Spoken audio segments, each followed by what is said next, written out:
first reading, and I've already learned a lot from you, so thank you.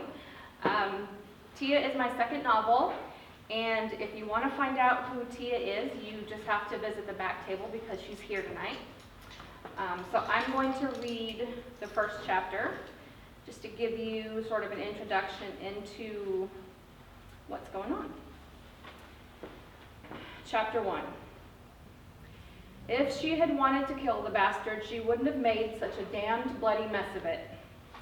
She might have ground up some sleeping pills in his afternoon beer, maybe a little rat poison in for good measure. She would have planned it better, that was for sure. This was all wrong.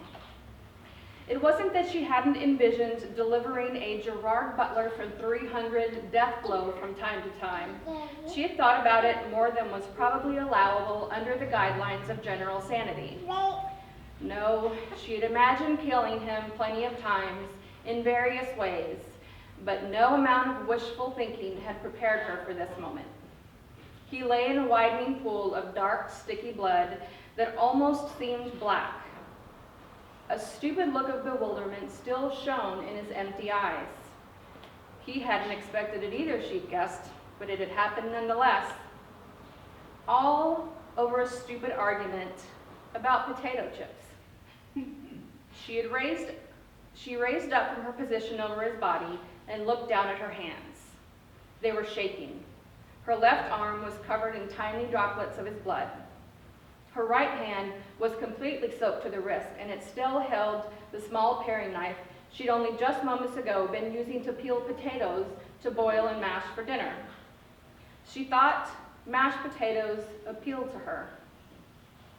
She laughed at this unintended pun in the shaky and faraway voice she noticed that sometimes came out of her when she was under a great deal of stress. It was raspy and tinny at the same time, and she hated it. She always imagined that this was what her voice would sound like from inside one of the grain silos she passed on her way through cotton country and to her parents' home in South Texas. She walked over to the kitchen sink, willing her eyes to focus on something, anything, instead of fluttering around the room in a nervous panic. She forced her right hand open, and the small knife, whose plastic handle had been bright green before this whole mess, dropped with a small plop into the hot soapy water she'd filled the right side with. Steam rose up from the sink.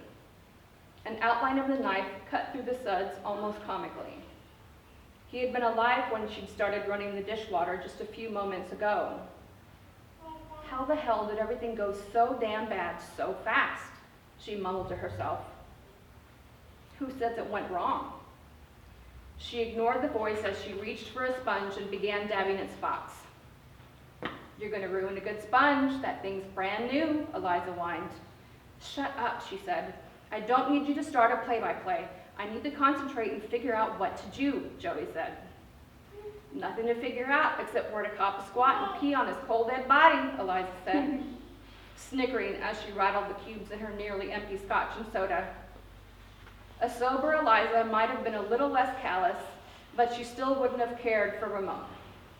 As far as Eliza was concerned, he was a dirty bastard who didn't deserve to breathe. Joey was a different sort of sober now, searching intently for any further signs of blood to be washed from her skin, scrubbing her hands red in her frantic attempts to restore her reality to some sort of order. Honey, you're missing the forest for the trees, aren't you? Eliza used the hand that was currently booze-free to gently coax Joey's chin to the left. Her eyes followed an arc that led down and off toward the bloody scene beyond the kitchen. No use in cleaning yourself up yet.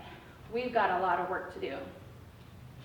A short time later, Joey puffed on her cigarette as she navigated the little Honda through the twisting back roads just beyond the airport. Her hands were still shaking, but she'd insisted on driving.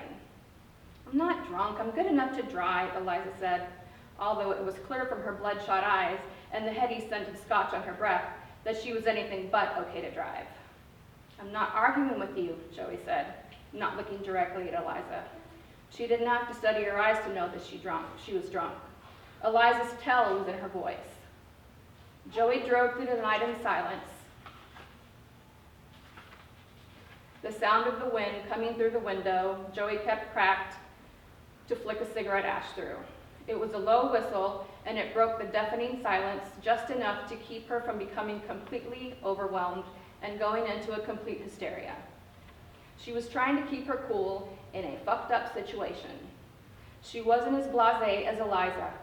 She never had been, for as long as the two women had known each other. She was what some people would call a shrinking violet. She could also be called a scaredy cat, always jumping at anything unexpected. Eliza was the opposite.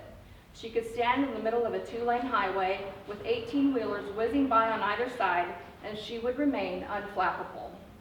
Eliza seemed carefree to Joey. Eliza seemed carefree to Joey. Joey herself was far from carefree.